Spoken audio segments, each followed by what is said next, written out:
Pastor Ulisses, há 2 semanas atrás, trouxe uma palavra sobre jejum e oração, e foi poderosa a palavra. Antes dele, eu vinha trazido o início do capítulo 6, sobre a questão das ofertas, de uma vida de piedade, uma vida de alguém que entendeu quem é Deus na minha vida. E por esse motivo, entendendo quem Deus é na minha vida, agora eu cheio da presença dele, eu começo a transbordar. De que forma? Através das minhas obras. Lembrando que eu não sou salvo por causa das minhas obras, mas porque a salvação me alcançou, Eline. Agora eu demonstro essas obras de alguém que foi alcançado por Deus. Estão comigo? Amém? Amém. E aí o capítulo 6 inicia-se sobre a questão das esmolas, a ajudar o próximo. Mas ele fala algo muito interessante, que às vezes contagia o espírito de alguém que diz que serve a Deus. Até mesmo os locais eclesiásticos de culto. Quando eu faço algo para me promover, não para promover a Deus, embora atrás de uma bandeira que está levando o Jesus te ama. Consegue entender? A questão da hipocrisia. E aí Jesus começa o ensinamento dele falando sobre a hipocrisia. E ele fala, quando você der, que uma mão sua não consiga enxergar com o que a outra mão não fez. Ali é uma metáfora, óbvio, né? Não tem como, eu uso as 2 mãos para entregar algo a alguém. Mas a intenção ali é, não busque glória. Tanto é que ele fala, aquele que faz algo para que a outra mão veja, aquele que está sempre fazendo algo em busca de aplauso. Uau! Olha o Lucas, cara. Que cara piedoso. Uau! Quantos versículos o Lucas sabe. Que cara estudioso. Quando eu busco isso, eu já recebi a minha recompensa. É o que a Bíblia fala. E ele começa a ensinar a questão do secreto. Vá para o seu secreto. Faça de uma forma que os outros não vejam. Mas o teu Pai, que está no céu, está vendo e vai o recompensar. Logo depois que eu falei sobre a questão do ajudar ao próximo, veio o pastor Ulisses com uma mensagem poderosa e falou sobre oração e jejum. Ferramentas que Deus nos disponibilizou. E Jesus falou assim, quando vocês orarem, quando vocês jejuarem. E nós aprendemos ali que não havia se vocês orarem ou se vocês jejuarem. Jesus ali falando aquilo para os discípulos, criou uma expectativa. Você, Mônica e Laércio, tem que orar. Você, Tassi e... Cadê ele? Não veio, né? Não deu tempo, né? Marquinho correu para fazer um socorro. Tem que orar.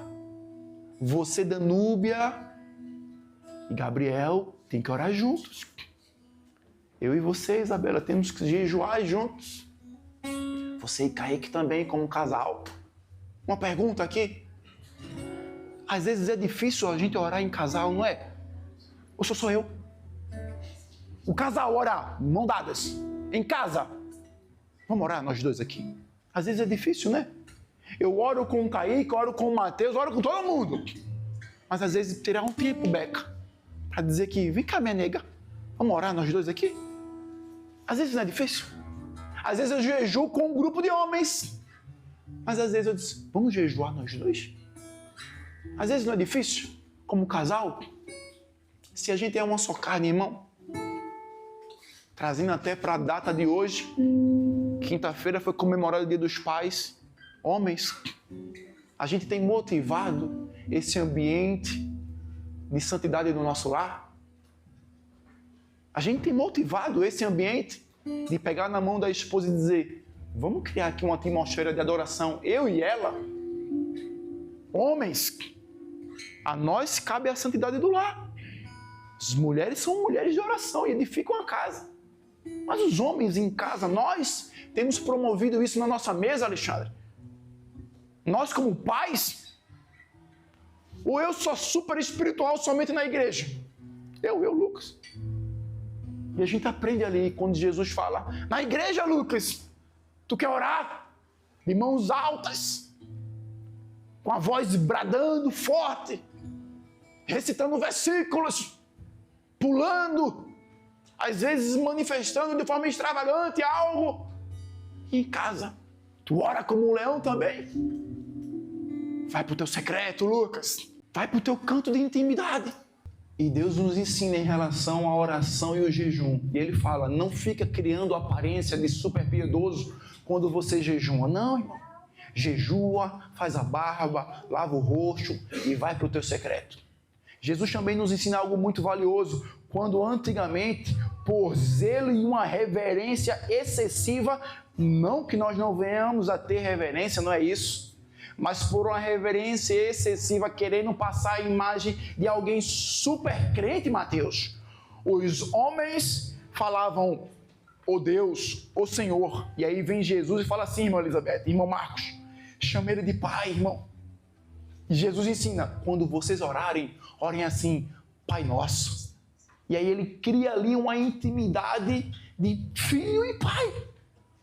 E ele ensina a oração do Pai Nosso poderosa. E nós aprendemos muito bem isso. Veio o pastor Igor semana passada e ele veio falar sobre parasitas que roubam a nossa atenção e o nosso tempo para estar com Deus. Parasitas que me levam a locais de adoração a coisas sem perceber, irmão. Porque às vezes é de forma ingênua, Thay. Às vezes é de forma sutil. Eu nem percebo, Sônia. E quando eu olho, eu coloquei algo no lugar que não é para estar, porque o lugar é de Deus, Vinícius. E eu coloquei o meu emprego como um local em que eu vou obter descanso. E é sobre isso que eu quero falar hoje. Às vezes eu coloco um cargo de emprego, como não, se eu alcançar esse cargo, ali eu vou ter descanso. Às vezes eu coloco uma casa, quando eu comprar a minha casa, e eu quero comprar a minha casa, e eu quero que cada um de vocês também comprem a casa, e quando comprarem, lembrem de chamar não somente a mim, mas chamar toda a igreja, irmão. Tá em comunidade, se vira, negão. Toda a igreja para um churrasco, como nós falamos ontem. Como a Sônia fez uma vez, e o Alexandre ficou de cabelo em pé. Meu Deus, toda a igreja. 60 pessoas lá na cozinha do homem que cabia 10. Toda a igreja, irmão, para comemorar a casa que você vai conquistar, se Deus assim permitir. Mas quando eu coloco isso em um local de descanso, quando eu chegar lá, aí sim vai estar bom. Quando eu comprar um carro, agora sim eu consegui. Quando eu alcançar a cura, agora sim eu descanso. Quando eu pagar as coisas, as contas e tudo, aí eu descanso. Aí vem Jesus mais uma vez e fala algo que para mim é muito difícil, irmão. Quando Jesus vem falar para mim, Lucas, não andeis ansioso por coisa alguma. Lucas, calma, Lucas. Olha para as aves do céu. Olha para os lírios do campo. Calma, Lucas. Não fique assim tão nervoso em busca de algo o tempo todo, achando que quando você resolver esse algo, entrei no Shabá de Deus. Mas, irmão, vamos ser sinceros. Irmão, a gente como pai, homem, o homem, não me leve a mal, mulheres, mas o homem, ele tem um certo pânico de conta atrasada. Tem que ter, irmão. Misericórdia. Se você não tem, tem que ter. Se você não tem, tem que se converter, tá bom? O homem tem um certo pânico de ver de vez em quando o iogurte da Naninho dos meninos acabando, Vini. O homem tem um certo pânico, Igor. Quando eu olho e às vezes só tem ovo em casa. Como é que Jesus vai me pedir isso, cara? Lucas, descansa, só tem ovo. Jesus, não dá para descansar. Sim ou não, irmãos? Irmãos, homens, não dá para descansar. Tamanho de pagar o arrendamento da casa. Se você tem a sua casa própria, glória a Deus, a prestação tem que pagar amanhã. A nós. Ai, Jesus, a luz, a água. Como é que eu vou descansar, Vini? Eu entro em parafuso, Lucas, entro em parafuso, Vini. À noite eu não durmo bem, não, tem que pagar, tem que arrumar. Às vezes eu olho para a conta, só tem X e eu preciso de 3X. Como é que a gente fica, Alexandre? Vai trabalhar com o joelho torado no meio, mas vai trabalhar. Vai trabalhar com a coluna travada, mas vai trabalhar. E tem que ir trabalhar, tá bem? Tem que ir trabalhar. Eu não estou falando aqui sobre o preguiça, não é isso. Não estou falando aqui sobre uma vida mórbida, em que eu sento, nem cruzo as pernas, abro as pernas, ponho ela para cima e falo, Deus há de providenciar, porque olha as aves do céu, olha os lírios. Não estou falando sobre isso, irmão. Abra comigo, por favor, aí, irmão. Abra comigo, por favor, aí, em Timóteo. Abra aí, por favor, comigo, irmão. Em Timóteo, 1 Timóteo, capítulo 3. 1 Timóteo, capítulo 3, verso 2 ao 7. Isso aí é Paulo dando comandos a Timóteo, seu filho espiritual, o jovem pastor que Paulo estabeleceu na igreja, e ele orientando Timóteo, ele fala assim, ó, Timóteo, escuta, é necessário, verso 2, 1 Timóteo capítulo 3, verso 2, é necessário, pois, que o bispo, aqui bispo é ministro, tá bem? Algumas versões falam o episcopado, aquele que anseia pelo episcopado, é ministério. É necessário, pois, que o bispo seja irrepreensível, marido de uma só mulher, moderado, sensato, respeitável, hospitaleiro e apto para ensinar. Não deve ser dado ao vinho. Aqui é para o bispo, para o pastor da igreja, para o presbítero, que tem um cargo, uma função de servir a igreja como alguém que é imitador de Jesus. Verso 3 fala assim, não deve, não é dado a pouco, não deve ser dado ao vinho, nem violento, mas sim pacífico, gentil e livre do amor ao dinheiro.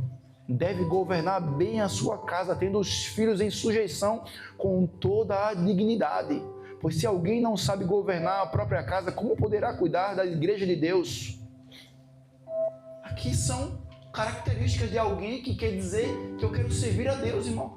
Então eu, como Lucas, como é que eu vou descansar diante de uma situação que às vezes foge do meu controle financeiro? Eu leio isso aqui, Deus, se eu descansar diante disso, eu vou estar negligenciando a tua palavra, o teu ensino. A tua palavra pede para que eu venha a ser irrepreensível. A tua palavra pede, e aqui não é o Antigo Testamento, é Paulo, o apóstolo da graça, falando, irmão, se a graça te alcançou, Lucas, muda algumas coisas aí, irmão. Atenção, Lucas. Como é que a região da Lorian vê você, Lucas? Atenção, Mateus. Como é que as pessoas no teu trabalho vê você? Como é que as empresas que você contratou conseguem enxergar você como um bom pagador ou como um mau pagador?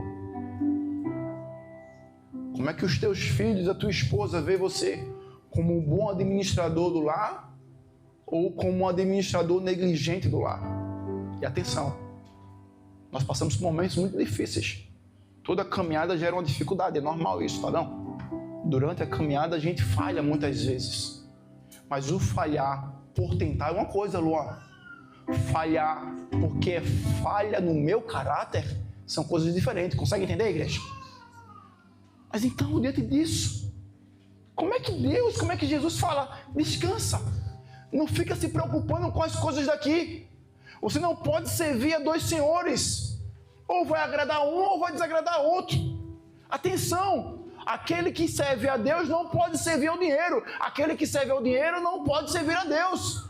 Como é que então eu vou entender? Deus, eu preciso do dinheiro, Deus, para pagar as contas. Eu preciso das coisas materiais aqui para liquidar aqui também as coisas materiais para dar bom exemplo. Como é que eu vou descansar, Deus? O Senhor está me chamando para viver uma vida de lentidão? Vou ficar parado agora, irmão Marcos. Há um trabalho lá no Alentejo, amanhã é muito longe, não vou. Ah, mas eu estou precisando de 10 mil euros, amanhã o cara vai pagar 11. É muito longe, eu não vou. Eu não posso ficar longe da minha esposa e dos meus filhos. É muito longe, eu não vou. Será que é isso que Deus está pedindo? Abre comigo aí um texto bem conhecido. Provérbios 25. Perdão, Provérbios 6. Provérbios 6, 6. Provérbios 6, 6. É um texto bem conhecido, eu ouvia muito isso da minha mãe e do meu pai quando eu era criança, irmão. Agora eu estou mais velho e ninguém me diz mais isso, mas ainda bem que Deus me trouxe à memória esse texto. Glória a Deus pela vida dos meus pais que me educaram nos caminhos do Senhor. Glória a Deus pelas cabadas de vassoura, sandália voadora, puxões de orelha, pelos cinturões que às vezes era colocado ao contrário e vinha a fivela ao invés da ponta do cinturão. Glória a Deus por isso, irmão. Fala não, Mateus. Provérbios 6:6. Vá a formiga, ó preguiçoso. Provérbios capítulo 6, verso 6. Observe os caminhos dela e seja sábio. Ela não tem chefe, nem supervisor, nem governante. E ainda assim armazena suas provisões no verão. E na época da colheita junta o seu alimento. Até quando você vai ficar deitado, ó preguiçoso? Quando se levantará do seu sono? Vou dormir um pouco, você diz. Vou cochilar um momento. Vou cruzar os braços para descansar um pouco. E a sua pobreza sobrevirá como um assaltante, e a sua necessidade como um homem armado. Irmão, é ensinamento bíblico, irmão.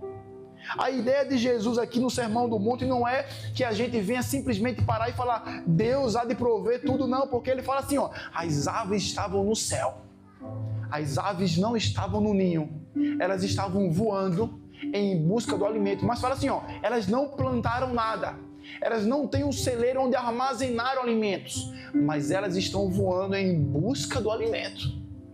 Lembra de Jó? Tira a pedra, por favor, e o milagre eu faço.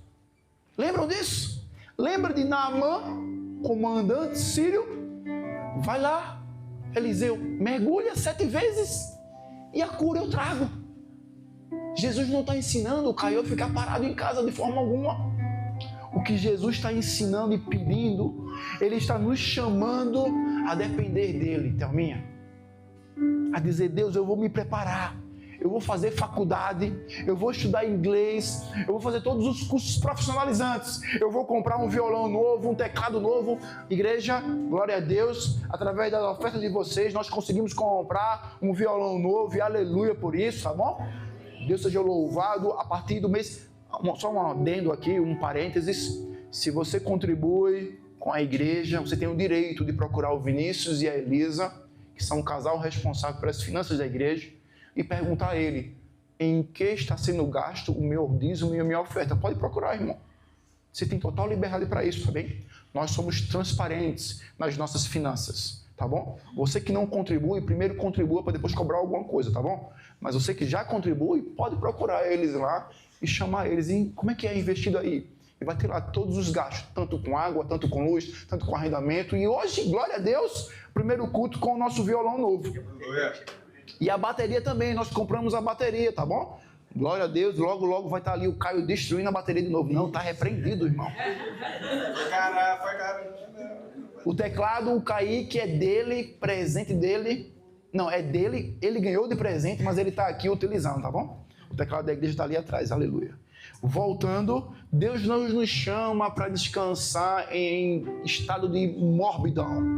É um estado de mumificação, não é isso. O que Deus chama a mim e a você é aprender a descansar nele, a depender dele, a entender, irmão, que às vezes o meu tudo não é nada, João. Às vezes eu acho que se eu conquistar aquilo, aquele meu tudo é alguma coisa, mas eu tenho que entender, Samara, que o tudo é nada. E muitas vezes aquilo que eu não considero tudo e trato como nada, ele é o meu tudo. É eu aprender a descansar em Deus, em Jesus, e dizer, Jesus, por mais que eu me prepare, por mais que eu me capacite, mas eu quero descansar no Senhor. É isso que Jesus nos pede. É um chamado a depender dele.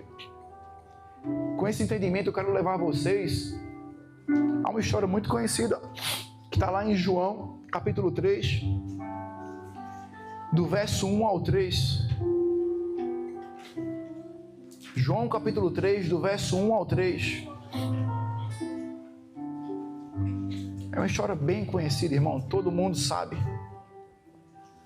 Todo mundo conhece, todo mundo já leu. É a história de um homem considerado uma autoridade entre as autoridades. A Bíblia fala que ele era um príncipe entre os príncipes. Um homem fariseu chamado Nicodemos. E a Bíblia relata alguns detalhes aqui que todo mundo aqui conhece, mas vale a pena reaver e reafirmar isso para que a palavra de Deus ache morada no nosso coração. Há um detalhezinho aqui que eu pesquisando essa semana, eu me deparei e eu achei muito válido trazer para vocês, porque falou muito comigo, cortou muito aqui em mim. Havia um fariseu chamado Nicodemos, verso 1. Autoridade entre os judeus. Só uma coisa aqui, a gente muitas vezes associa o nome fariseu a algo mal, porque na Bíblia os fariseus eles foram responsáveis por pintar para a gente uma figura de alguém hipócrita. Eram pessoas que conheciam a lei, eram os escribas, né? E os mestres da lei, mas que na verdade aquele conhecimento ensoberbeceu tanto, inundou tanto o coração deles, que eles começaram a negar Jesus. Então, eles estavam baseados na força do seu próprio braço. Eles estavam baseados, a base deles, o alicerce deles era o seu intelecto, a sua leitura, o seu conhecimento. Mas o grupo dos fariseus, eles nasceram em um ambiente muito, mas muito zeloso e proveitoso. Nos 400 anos do período interbíblico entre Malaquias e Mateus, houve ali vários governos e um desses governos era governado por 4 homens, o Império Grego caiu, vieram 4 governantes e um desses governantes chama-se Antíoco Epifânio, ele foi um cara muito ruim. Epifania é uma manifestação de Deus, ele se considerava o próprio Zeus aqui na Terra, ouve isso. E esse camarada com aquela pompa, achando que era um deus, porque ele tinha visto o sucessor dele, o antecessor dele, Alexandre o Grande, se colocar como um deus vivo, quando ele foi coroado faraó lá no Egito, e todo faraó era visto como um deus na terra. Alexandre o Grande, quando conquistou o Egito, ele falou: eu sou um deus vivo. Antíoco era comandante dele. Quando Alexandre morreu, ele falou: já que o meu mestre falou que era um deus vivo, então eu sou Epifânio, uma manifestação de Deus na terra. E ele se colocou como o próprio Zeus aqui, ele dizia que era a encarnação de Zeus aqui. O que ele fez? Ele, sendo Deus com D minúsculo e derrotado, olhou para outras manifestações de divindade e falou assim: vou aniquilar todo mundo. E aí ele atacou a cultura judaica, que adorava ao Deus criador de todas as coisas e ao único Deus. Entrou montado em um porco enorme no templo e rasgou o porco ao meio, que era um animal impuro para o judeu, no templo, rasgou ao meio. A história fala que ele pegou as vísceras do porco e lançou nas paredes. As fezes do porco, ele pegou os sacerdotes e falou assim: vocês vão comer as fezes. Ele obrigou os caras a comer. Obrigou os caras a comer as fezes. Ele profanou o templo. Alguns associam essa profanação à profanação de Daniel, e tem muito a ver com isso. Outra história. Ele profanou o templo. Veio um camarada, Matatias, ele olhou e falou: não vou permitir isso. E diante daquela cena de profanação, ele se posicionou e falou: eu não me prostro diante de outro Deus. Só há um Deus. Só há um Deus criador dos céus e da terra. E esse camarada, Beca, pegou uma espada e arrancou a cabeça de um oficial. Ele foi morto, mas ele arrancou a cabeça do oficial. O filho dele, Judas Macabeus, olhou aquilo e aquilo acendeu uma chama. Nós não vamos nos prostrar diante de outra divindade. Vai vendo isso. Ele reuniu alguns homens e eles conseguiram trazer libertação para Jerusalém, Israel, o povo judeu, e ele trouxe com aquela revolta, a revolta dos Macabeus, um direito de poder adorar o Deus deles. Consegue entender? Desse grupo, com essa intenção de não se prostrar diante de outro Deus, nasceu os fariseus, que eram as pessoas responsáveis pelo estudo bíblico, vamos dizer assim, da época. Na época era a Septuaginta. só o Antigo Testamento. E eles eram os responsáveis pela lei de Deus, as palavras de Deus. E eles conseguiram preservar o direito do povo judeu a adorar a Deus. Bom ou não é bom? Válido ou não é válido? Alguém não se prostrou, irmão. Mas só que esse conhecimento deles, esse intelecto deles, levou eles a um local de soberba. A intenção foi boa, mas a causa, quando eu não entendo que eu tenho que depender de Deus, o que é que eu faço? Eu coloco a causa no local que não é para estar, Gabriel. Os fariseus começaram a se vangloriar tanto do seu conhecimento, que quando o verbo se fez carne e se manifestou, Mateus, eles olharam e falaram assim, é muito simples, eu tenho mais conhecimento. É muito simples, faz milagres, mas eu tenho mais conhecimento. Zaque, põe aí o capítulo 2. Põe o capítulo 2 de João e o verso 23. Olha que curioso. Apoiados no seu próprio conhecimento, trocando o lugar da criatura pelo lugar do Criador, eles começaram a falar, não, eu conheço mais, eu sei mais. Então aquilo que é simples, não é só isso, é isso e mais alguma coisa. Aquilo que era simples e dava sinais, mostrava, Carlos, que era de Deus. Eu dizia, mas tem algo mais. Olha o capítulo 2, verso 23. Enquanto estava em Jerusalém, na festa da Páscoa, muitos creram no seu nome. Isso é Jesus, tá bem? Porque viram o quê? Os sinais milagrosos que ele realizava. As pessoas, diante daquilo que Jesus fazia, os sinais que Jesus fazia, a Bíblia fala aqui que eles creram em Jesus, irmão. Creram no nome de Jesus, porque eles viram os sinais, preste atenção. Então eles creram em Jesus como um operador de milagres. Creram em Jesus como alguém que fazia uma mágica. Creram em Jesus, irmã Lene, como alguém que dava pão e peixe, mas não como Salvador. Passa aí o verso 24. Olha o que fala o verso 24. Jesus, porém, não se confiava a eles, pois conhecia todos. As pessoas creram em Jesus. Os sinais foram manifestos. As pessoas olharam e viram. Não é possível. Não é possível um homem normal fazer isso. Mas Jesus, conhecendo o coração deles, olhou e fez: vocês estão à procura somente de sinais. Consegue entender porque às vezes aqui no mês ensino eu falo, irmão, eu creio no Deus que faz milagre, opera maravilhas, faz o cego ver, o surdo ouvir, o paralítico andar. Eu creio no Deus que faz o morto ressuscitar. Eu já vi coisas, irmão, que eu digo, meu Deus, não tem como ter uma explicação científica para isso. É Deus. Mas quando eu apoio a minha fé, Núbia, somente naquilo que Ele pode fazer aqui na terra, eu cometo o erro de Mateus 6, cara. Eu não descanso nele, porque eu estou pior que Tomé. Eu tenho que ver, Lívia, para daí então crer. Vai para o capítulo 3 que você vai entender. Havia um fariseu chamado Nicodemos, autoridade entre os judeus, fariseu estudioso da palavra. Pega essa visão, esquece a ideia que a gente criou. A gente lá na minha terra falava, se o cara era mentiroso, a gente fala que ele era fariseu. Não é, não tem nada a ver com isso. Pega o fariseu como um estudioso da palavra. Alguém que estudava as profecias e esperava. Um dia o Messias vai vir, vai cumprir as profecias e eu vou poder afirmar, esse daí cumpriu as profecias, então ele é o nosso Salvador.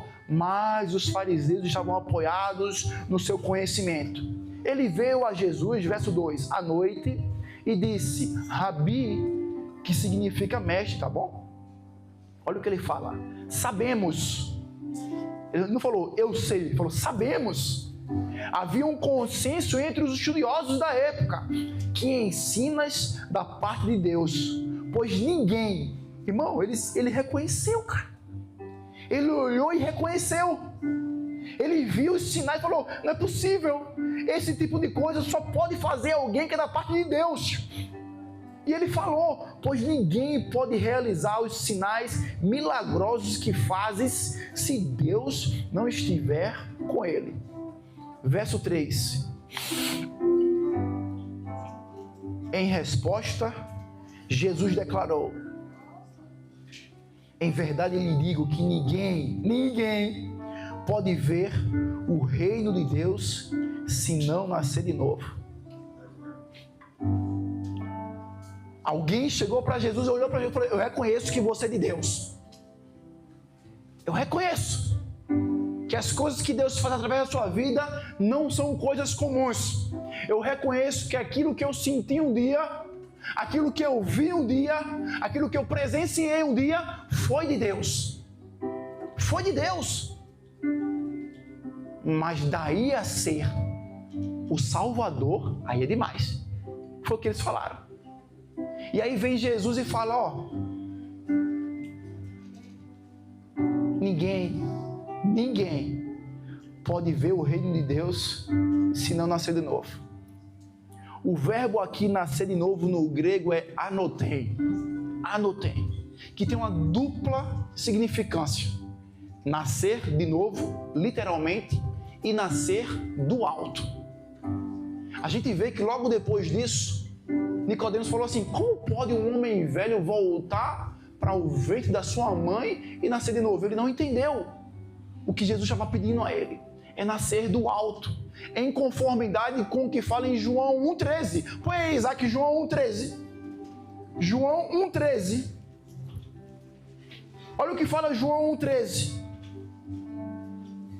Os quais não nasceram do sangue, nem pela vontade da carne, nem pela vontade de homem algum, mas nasceram de Deus. Havia ali uma proposta de Jesus para mim e para você, para que nós nos permitíssemos nos tornar nova criatura, Mateus.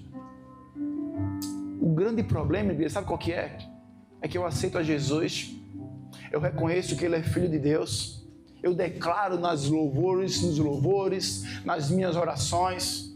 Eu reconheço que Ele é Senhor dos senhores. Eu falo com a minha boca, eu até mesmo leio a Bíblia, porque os fariseus, eles se deleitavam no texto bíblico, irmão. Eles jejuavam, eles oravam. Assim como Jesus ensinou lá no Sermão do Monte, capítulo 6. Eles davam esmolas, Alexandre. Eles tinham todas as características de alguém que era de Deus, irmão. Mas a essência deles não havia sido transformada. O nascer de novo do alto pedia uma regeneração. Eu vou me despojar do velho homem e agora eu vou viver algo novo com Jesus. Só que eu viver algo novo com Jesus, igreja, sabe o que é? Quer me seguir? Toma a tua cruz. Negue-se a si mesmo e siga-me. Esse é o viver algo novo de Jesus para a tua vida, Igor. Esse é o viver algo novo de Jesus para a sua vida, irmã Cês. Esse é o viver algo novo de Jesus para mim, cara. Quando eu não me despojo disso, sabe o que eu apoio? No meu conhecimento, no meu intelecto, até mesmo nos sinais. Se houver sinal, aí é de Deus. Irmão, teve uma irmã, Deus tinha misericórdia da vida dela e que a graça de Deus continue alcançando a vida dela. Eu não estou falando mal dela. Que ela frequentou conosco alguns cultos, pediu uma reunião comigo e com minha esposa, sentamos à mesa, perguntou algumas coisas, a gente conversou, trocou ideia, eu expliquei algumas coisas a ela, à luz da Bíblia, e ela veio colocar em xeque algumas coisas que aconteciam em outros locais. Falei, irmã, se Deus fizer, é Deus. Se Deus não fizer, continua sendo Deus. Mas biblicamente, irmã, eu vou me apoiar nisso aqui, na rocha eterna, na pedra inabalável, no verbo que você fez carne, eu vou me apoiar nisso, irmã. Se vier, aleluia. Se não vier, aleluia também, irmã. E ela falou, pastor, eu gosto muito do ambiente, gosto muito de vocês. Mas é porque eu queria aquelas profetadas, sabe? Eu olhei para ela. Como assim, irmã? Ah, irmã, eu gosto daqueles mover, aquelas profetadas que o povo diz o futuro. Eu disse, irmã, vá para o centro de macumba, irmã. Vá para o centro de macumba. Que é isso, pastor? Eu disse, irmã, Me perdoe, irmão. Lá não é o seu lugar, realmente. Não porque eu estou lhe expulsando, mas porque você não vai encontrar isso lá. E se hoje Deus tomar algum de vocês e vocês forem tomados pelo Espírito Santo de Deus, irmão, para trazer uma palavra de revelação, de conhecimento, de sabedoria, eu vou negar isso? Lógico que não, irmão. A Alessandra veio aqui, cara. Semana passada minha oração foi respondida, irmão. Eu sei o Deus que eu sigo. E eu orei assim, Deus, eu quero cura. Mas eu não quero somente uma cura física. Eu quero que essa mulher se renda ao Senhor. Terça-feira a gente estava na casa da Alessandra, irmão Sônia. E tinha lá um senhor que veio aqui sem saber que ela vinha. Não foi, Samara? E ele olhou e disse, a Alessandra está aqui. Eu disse, foi que ele trouxe? Ele fez, não. Conheço a Alessandra desde pequenina. Mas não sabia que ele ia vir para cá. Estou aqui. E ele, eu estou abismado, pastor, de ver essa mulher numa igreja. Aí eu não conheço a história da Alessandra. E durante a célula ele olhou e falou, Alessandra, minha filha, eu estou tão feliz de lhe ver declarando o nome de Jesus. Eu estou tão contente, porque eu lembro de você praguejando contra Deus. Irmão, tu acha que eu estou preocupado com a cura dela mais? Foi salva, irmão. Na eternidade eu vou me encontrar com ela, Alexandre. E aí, Ale? E ela vai estar correndo. Vamos pro Cooper e vamos nessa. Tá todo mundo sarado na eternidade, irmão. E ela vai estar mergulhando, fazendo polichinelo. E eu, e aí, Ale? Estou preocupado com as coisas eternas, irmão. O daqui, sabe qual é a minha oração, igreja? Rasgando aqui. Fala assim, Deus, me quebra todo, Deus. Me toma nas tuas mãos como um vaso nas mãos do oleiro. Me destrói, Deus, porque eu sei o que eu tenho no meu íntimo aqui. O bem que eu quero eu não faço, o mal que eu não quero eu já fiz. E eu oro assim, mas Deus, poupa a minha esposa e os meus filhos, porque senão eu não sei se vou aguentar. É real, irmão. Eu não sei se vou aguentar. Se atingir a minha esposa e os meus filhos, Kaique, eu não sei se vou aguentar. E eu estou sendo sincero com Deus. Ah não, irmão, que isso? Você tem que ter fé. Eu tenho, irmão. Tenho muita fé em Deus. Mas eu sei quem eu sou, Luan. Eu sei quais são as minhas falhas, cara. Jó. Lembra de Jó? O diabo lá perambulando, entrou lá no Santo do Santo, no átrio lá, no salão. Deus olhou e disse, opa, fala aí, meu cão. Cão de Deus. Lutero fala que o diabo é um cão raivoso na coleira de Deus. Tá perambulando por aí, né? Vagabundo, não faz nada da vida, só atazando os outros. Tu viu Jó? Tu viu Jó? Aí ele vê. Jó é servo fiel. Aí também, família linda daquela, dinheiro, saúde.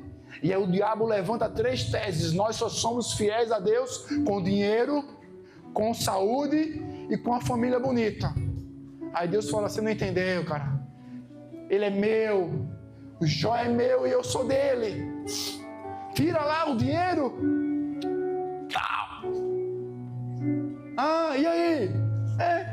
Mas tem saúde, né? Tem família ainda. Tira lá a família. E aí, derrotado, vagabundo, sem vergonha? Também tem saúde, né? Não mate, mas tira a saúde dele. E Jó fica 12 anos. A gente lê, acho que foi rápido. Vai ler um comentário bom. 12 anos Jó ficou sofrendo. A Bíblia fala que os vermes saíam e entravam na pele de Jó. Os amigos que antes se levantavam na praça, está lá no livro, irmão. Se levantavam nas praças onde Jó chegava e dizia, ó, Jó, chegou Jó. Agora falavam, tu pecou, miserável. E existe até hoje esse evangelho.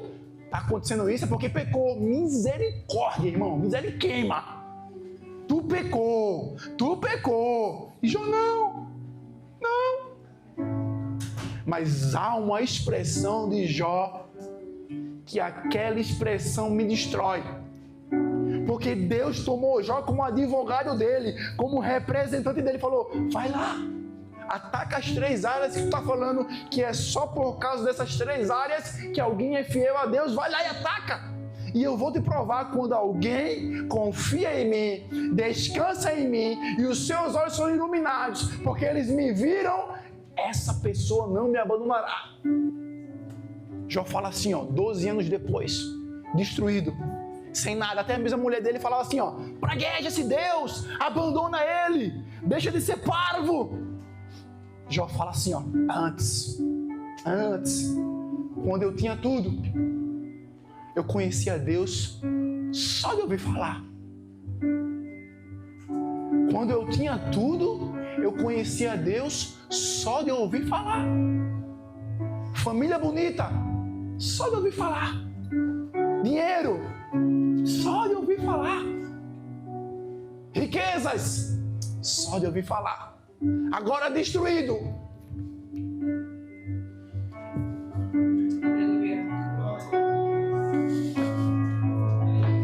E Jó fala no seu coração, agora eu dependo dele, meu irmão. Agora não tem celeiros cheios, não tem saúde, não tem uma família instagramável. Agora eu dependo dele, porque agora eu ando com ele, cara. Onde é que está a nossa confiança, igreja? O que é o meu tudo? E será que aquilo que eu coloco como nada não é o meu tudo? Eu não estou enxergando. É o que aconteceu, irmão. Nicodemos, apegado à tradição dele, ao posto que ele tinha, olhou, reconheceu, falou, eu sei, cara, não é possível, é de Deus. E Deus falou, Nicodemos, tu tem que nascer do alto, Nicodemos. Tem que nascer em tu uma nova criatura. Tu tem que ser transformado. Se desapega dos teus títulos, Nicodemos.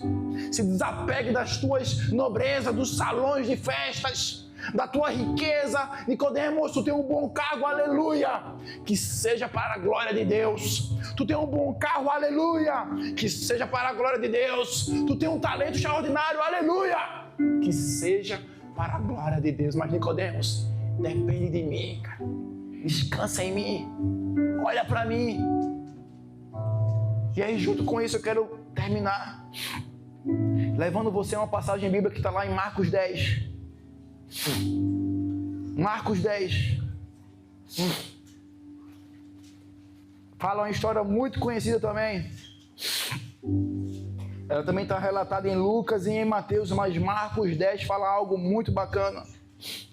Que às vezes eu vejo pessoas se colocando numa posição de só chicotada e não consegue entender o que Jesus falou aqui. Marcos 10, verso 17. Depois vocês podem marcar lá em Mateus 19 também fala essa mesma história. E em Lucas 18 também fala a mesma história, mas vocês vão perceber algo diferente que está em Marcos. Vou ler, verso 17. Quando Jesus ia saindo, um homem correu em sua direção. Olha o que o homem fez. Pôs-se de joelhos diante dele. O homem olhou Jesus, reconhecendo que também era algo divino, que era da parte de Deus, Jonathan. Ele se ajoelhou. Ele não chegou olhando no olho. E aí, Jesus, qual é? Tu é mesmo Jesus? Tu é mesmo o Messias? Jesus, eu sei que tu é, mas tu és o Messias? Não, ele se aproximou. Assim como Josué viu o guerreiro de Deus, Meg, e se ajoelhou diante dele. O jovem rico também se ajoelhou diante de Jesus.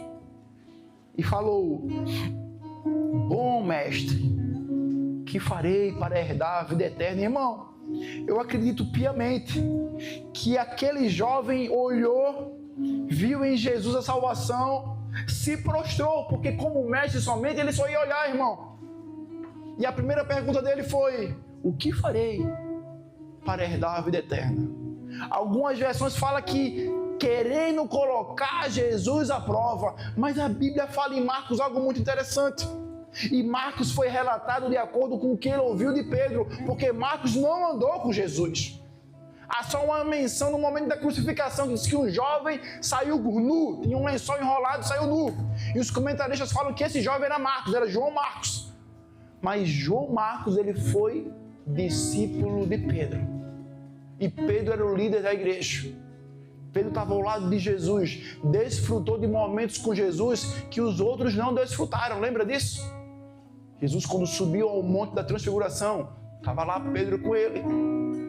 Em vários momentos a Bíblia fala, e Jesus, retirando-se para orar, levou Pedro, Tiago e João, jardim do Getsemane. E Pedro ensinou a Marcos isso. Marcos e Marquinhos. E outro Marcos. E o Marcos. E Marcos, ouvindo o que Pedro relatou, escreveu o Evangelho. E ele fala algo interessante, eu gosto dessa passagem na visão de Marcos. Bom mestre, que farei para herdar a vida eterna? Jesus respondeu, por que você me chama bom? Sabe por que Jesus falou isso? Por que você me chama bom? Porque você vai ver que lá na frente o jovem, ele fala assim, ó, eu já faço isso. Então, ele queria o quê? Você é um bom discípulo. Uau! Você guarda os mandamentos. Ele queria um reconhecimento. Aí vem Jesus, poderoso, onisciente, e sabendo as intenções, falou, eu não sou bom. Demonstrou humildade. Jesus é bom, lógico que é. Eu não sou bom. Bom é o Pai. Quebrou o jovem. Ali a ideia dele ser reconhecido já foi por água abaixo. Bom é o Pai que está no céu. Continuando a leitura. Ninguém é bom exceto um, que é Deus. Você conhece os mandamentos? Não assassine, não adultere, não furte, não dê falso testemunho, não engane ninguém, honre o seu pai e a sua mãe. Então o jovem respondeu, eu imagino aqui algo meu, ele interrompendo Jesus, isso aí eu já sei, eu já faço. Fique tranquilo quanto a isso. Fala que eu sou bom. Fala que de acordo com aquilo que eu faço, eu estou aprovado para ser aceito e herdar a vida eterna. Fala que é isso que eu quero ouvir. Consegue entender a intenção do jovem? Mesmo ele... Mas por que ele queria a aprovação de Jesus? Porque ele enxergava em Jesus algo que ele não conseguia ver em nenhum outro mestre da lei. Consegue entender? Estão comigo, amém? Ele olhava e disse, tem algo nesse homem que é diferente. Porque o cara era aprovado, irmão. Se ele por um acaso ficasse calado e não procurasse Jesus, ele ia viver a vida dele como? Faço tudo. Estou certinho. Estou aprovado diante dos olhos humanos. O sermão do monte ele não ouviu. Na ideia dele é, ouviste o que foi dito? Ouvi e fiz. Ouviste o que foi dito? Ouvi e fiz. Jesus 6 vezes fala isso. Vocês ouviram o que foi dito a vocês? E aí vem Jesus e fala assim, ó, eu porém vos digo. 6 vezes ele fala algo que as pessoas estavam habituadas a ouvir, e 6 vezes ele fala assim, ó, mas tem algo diferente, Rebeca. E aí ele olha para o jovem, e o jovem, Jesus, calma Jesus. Isso aí tudo eu faço. Aí vem Jesus, Alexandre, e fala assim, ah é? Então você quer ser o bonzão, né? Você é bichão mesmo, né? Misericórdia, que meme terrível eu aprendi. Então o homem respondeu, mestre, a tudo isso tenho obedecido desde a minha adolescência. Aqui ele faz uma menção ao bar mitzvah. Jovens de 12 anos eram levados para um sinédrio, onde havia vários mestres da lei, e eles recitavam a lei, mostrando assim a sua aprovação. Jesus olhou para ele. Essa parte de Marcos é linda, cara. Verso 21.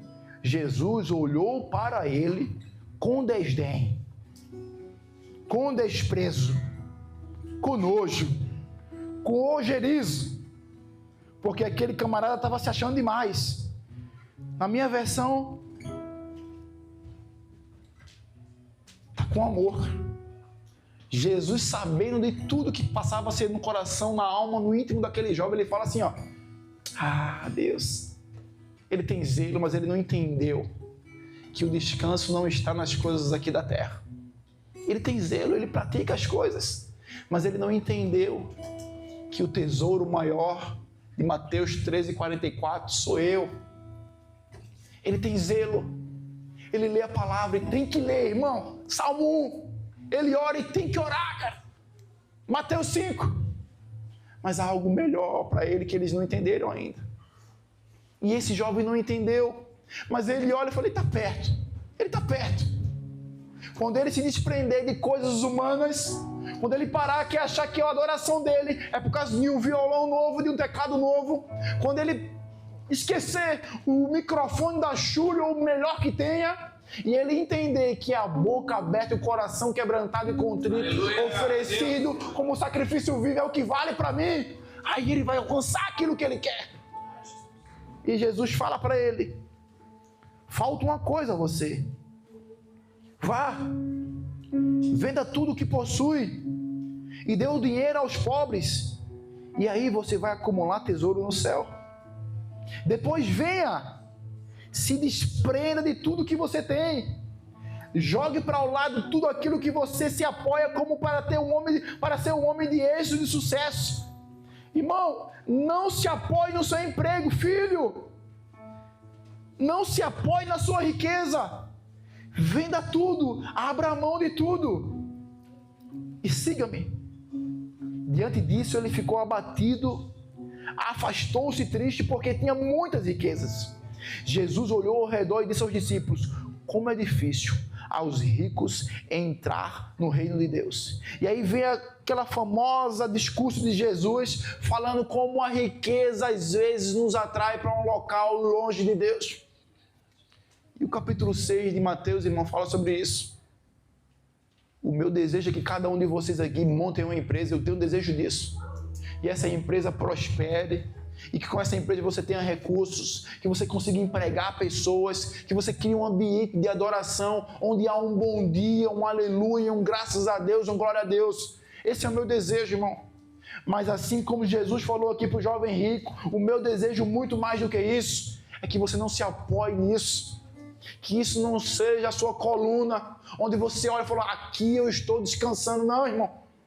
Que o nosso desejo, o nosso descanso venha a ser em habitar na presença de Deus, em estar com Ele, em descansar nele. E aí vem a famosa pergunta que eu também faço: mas e aí? Eu não posso ter a ambição de ter um carro melhor para oferecer um descanso para minha família? Eu não posso ter a ambição de ter um emprego melhor para comprar um tênis melhor para o meu filho, para minha filha? Eu não posso me preparar mais cursos para que eu me capacite mais e consiga alcançar um status melhor, mas que eu promova uma casa melhor para minha filha e para meus filhos? Não é isso, irmão. Mas a gente troca muito o valor pela moeda, irmão. Vou dar um exemplo meu, me permita. Ano passado, acho eu, a minha filha pegou o dinheirinho na mesada dela, foi no Lidl e comprou um tênis para mim. Um tênis de R$19,90. Um tênis de marca branca, do Lidl, da Crivit. Crivit é uma coisa assim. Eu olhei e disse: que legal, obrigado, filha. Abracei ela, fiquei muito contente porque ela comprou com o dinheiro dela. E o tênis novo. Eu peguei o tênis, olhei para o tênis e coloquei ele na prateleira, guardadinho lá. E disse assim: quando eu for trabalhar na pintura, eu vou usar esse tênis. A pintura. O que minha filha queria era me ver no domingo de manhã aqui com o tênis que ela me deu. Quer dizer, eu comprei um tênis com o meu dinheiro para o meu pai. Mas eu olhei para o tênis e falei: não é da Zara, não é da Vans, não é da Nike, ou da Adidas, ou da New Balance, muito menos da Balenciaga. E eu tinha um tênis velho em casa, da Vans, velho, irmão. E estava com um tênis novo do Lidl, na prateleira. Mas o nosso coração faz o quê?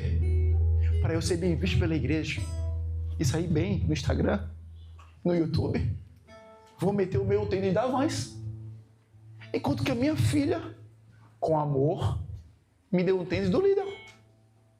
Se eu tivesse com o tênis do Lidl, eu ia valorizar a oferta dela, porque eu sei quem ela é na minha vida.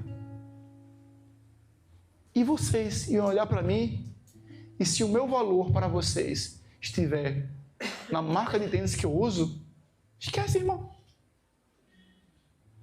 Consegue entender como a gente troca as coisas? Ah, não, irmão, não faço isso. Faz, irmão. Por isso que eu digo: Deus, som do meu coração. vê se há em mim algum caminho mau. É bobagem, mas que muitas vezes guiam a minha vida. Eu tenho um ponto, eu não tenho, mas eu tinha um ponto, e esse ponto me levava para todos os locais, e estava pago o ponto. E todo mês sobrava 250 euros, que eu poderia pegar minha filha, minha esposa e meus filhos, e dar uma volta com ele, Alexandre. Eu ia ter momentos de comunhão e alegria com meus filhos. De vez em quando eu chamava até um de vocês. Vamos lá, Márcio, comer um churrasco comigo. Porque eu vou pagar. Porque sobrou 250. E o ponto está lá. Aí eu olho um Tesla. E aleluia que se vocês comprem Teslas, irmãos, se puderem, claro. Eu digo, vou comprar um Tesla. Sobrava todo mês 250 euros. A prestação do Tesla é 320. E eu nunca tirei foto com o ponto no Instagram. Mas tinha fotos minhas com a minha família na Serra da Estrela, irmão. Fotos minhas com a minha esposa no Parque Montemor. Fotos nossas na praia. E o meu pontinho que me levava para lá. Agora eu comprei um Tesla. Sobrava todo mês 250. O Tesla agora é 320 a parcela. Eu comprei o Tesla. Não sobra mais nada. E eu estou devendo ainda 75 euros. E as minhas fotos no Instagram, como é que estão agora? Óculos escuro. No Tesla. E eu ainda coloco assim no Instagram. Deus é maravilhoso. As suas bênçãos se levantam. Consegue entender? Tá vendo que a gente muda? Tá vendo que a gente apoia a nossa aceitação, não naquilo que a gente tem por essência? Tá vendo que o que Jesus falou? A recompensa você já recebeu. Tapinha nas costas e aplausos dos homens. Porque aquilo que eu vejo em secreto, filho, eu vou recompensar no céu. Tá vendo como a gente muda muito fácil? O simples tênis me leva a tomar uma outra atitude. Por quê? Porque um abismo puxa outro abismo. O que Jesus quer nos ensinar, irmã Sônia, é uma transformação lá dentro, na essência. Amém? Mateus 7, 9 e 11. Tá bem, eu entendi. Então é para eu viver como um monge, um asceta? Não, irmão, fica tranquilo, descansa em Deus. Se apoia nele, chama por ele, fala para ele que ele é o teu maior tesouro. E vai acontecer isso aqui, irmão. Mateus 7, 9 ao 11. Qual homem do meio de vocês que se um filho pedir pão lhe dará uma pedra? Ou se pedir peixe lhe dará uma cobra? Portanto, se vocês, apesar de serem maus, é Jesus falando para os discípulos. É Jesus falando para os discípulos. Sabem dar boas coisas aos seus filhos, quanto mais o seu Pai. Descansa nele, irmão, igreja, descansa nele. Que está nos céus dará coisas boas aos que lhe pedirem. Se a gente descansa nele, se a gente não fica ansioso, não é preguiçoso, procurando coisas materiais para me dar segurança e paz, o bom Pai vai suprir tudo. O bom Pai vai lhe dar aquilo que você precisa. E muitas vezes não é aquilo que você quer, mas aquilo que você precisa Ele vai lhe dar. Que a gente venha descansar nesse Deus. A gente só vai conseguir desfrutar do sobrenatural de Deus, sabe quando? Quando eu disser, Deus, eu quero viver de forma ordinária, porque eu sei que o sobrenatural, o extraordinário, o Senhor já fez por mim na cruz. Amém? Amém? Hoje vai ser um pouco diferente, não vai ter o louvor final, porque as crianças vão vir aqui, vão prestar uma homenagem aos pais. E glória a Deus, eu estou aqui com um casal muito querido, muito amado. Glória a Deus.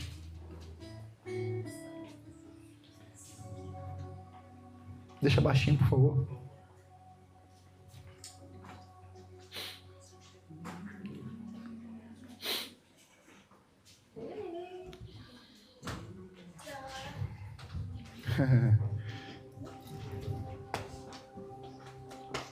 Pedro, por favor. Olha isso, cara.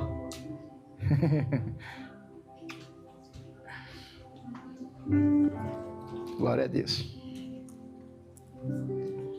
Irmãos,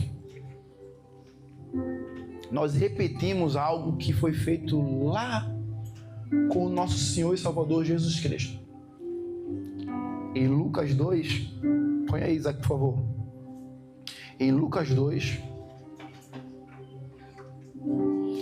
verso 22, há o relato de quando Jesus, pequenino, foi tomado pela sua mãe e pelo seu pai e foi levado ao templo. Foi levado ao templo e a Bíblia relata para ser apresentado. Nós não consagramos crianças. Isso quem faz são centros espíritas, irmão. A gente não consagra criança porque a gente acredita aquilo que está lá no Salmo 139. Todos os dias da nossa vida foram escritos no livro de Deus. Está lá no Salmo 119. Antes mesmo, lindão, você mesmo, bonitão. A Bíblia fala que antes dos ossos do bem serem formados, Deus já tinha preparado tudo para ele. E os pais, irmão, é que tem um poder sacerdotal sobre a vida dele. Mas nós, como igreja, repetimos aqui aquilo que Maria e José fizeram com Jesus, o nosso Salvador. Então, se Jesus, o Salvador, o Deus encarnado, teve essa cerimônia para ele, irmão, a gente também repete, porque a gente quer ser o quê? Imitador de Jesus. Consegue entender, igreja? Deixa eu ler aqui o texto. Quando completaram os 8 dias para a circuncisão do menino, deram-lhe o nome de Jesus, o qual lhe tinha sido dado pelo anjo antes de ser concebido no ventre. Verso 22.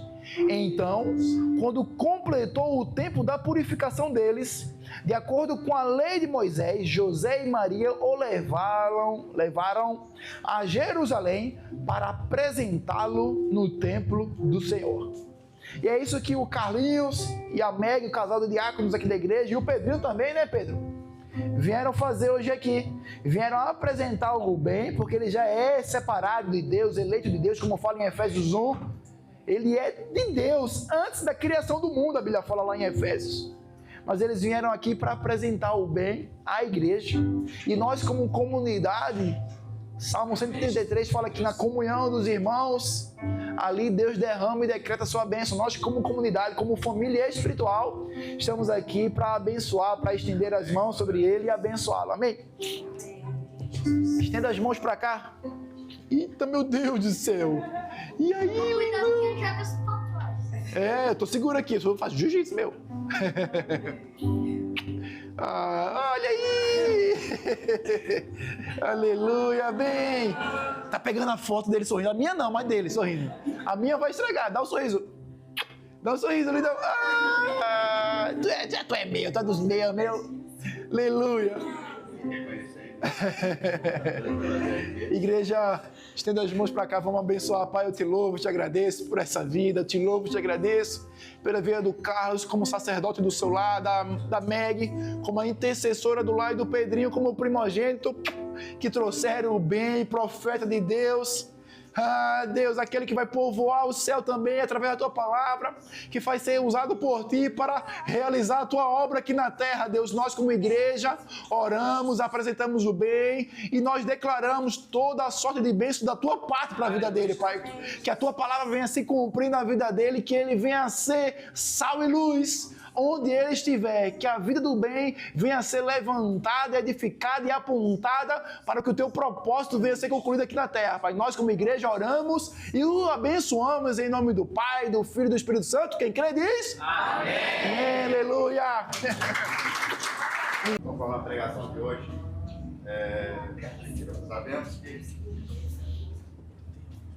Sabemos que isso em relação à pregação, né, e a palavra, a gente vai sempre ouvir na palavra levando meditação. Então, acho que Deus falou bastante aos nossos corações. E, como diz lá em Marcos 16, né? E Jesus disse que quem não crê está condenado. Sim. Também temos a promessa que aquele que crê será salvo tu e a tua casa. Amém, aleluia, isso aí. Devemos sempre nos apresentar a Deus, né? De coração, corpo e alma e espírito, adorar em verdade. Bem. Em espírito e verdade, para que tudo na nossa vida seja conforme a vontade de Deus. Isso aí. Então, acho que esse é o caminho. A pregação falou muito comigo hoje. E eu acho que devemos, sim, a cada dia nos entregar mais e mais a Deus. Amém, aleluia. Quer falar, Meg, alguma coisa? Não. Hoje não. Deus abençoe, amém. Agora as crianças.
Vamos ficar em pé, vamos orar?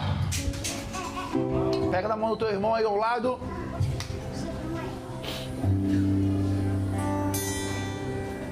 Vamos orar, Kaique, Caio. Vamos. Amém, Jesus.